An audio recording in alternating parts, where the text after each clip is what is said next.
ଜାଣିଛନ୍ତି ନା, ବାପା ମା ଯେତେବେଳେ ୟଙ୍ଗ ଥାଆନ୍ତି ସେତେବେଳେ ଭାରି ଭଲ ଲାଗେ। ହଁ, ଲାଗିବ ସତେ ଯେମିତି ମୋ ବାପା ମାନେ ମୋର ହିରୋ ପରିକା ଲାଗେ। କିଛି ବି ହେଲେ ହଁ ମୋ ବାପା ଅଛନ୍ତି।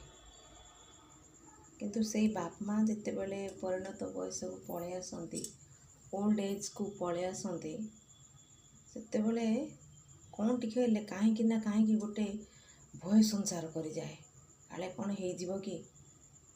କିନ୍ତୁ ସେମାନେ ତାଙ୍କ ହିସାବରେ ସେମାନେ ଖୁସିରେ ଥାଆନ୍ତି। କିନ୍ତୁ ଆମମାନଙ୍କ ପରିକା ଲୋକମାନେ ଗୋଟା ଅଜଣା ଭୟରେ ସବୁବେଳେ ଥାଆନ୍ତି। ଆଉ ଯେଉଁମାନଙ୍କର ତ ବାପା ମା ଅଛନ୍ତି, ଯେଉଁମାନେ ବାପା ମାଙ୍କ ପାଖରେ ରହୁଛନ୍ତି, ସେମାନଙ୍କର ବହୁତ ଖୁସି। କାମ ଦାମରୁ ଆସିଲା ମାନେ ବାପା ବୋଉ ମୁହଁ ଟିକେ ଦେଖିଦେଲେ ସେ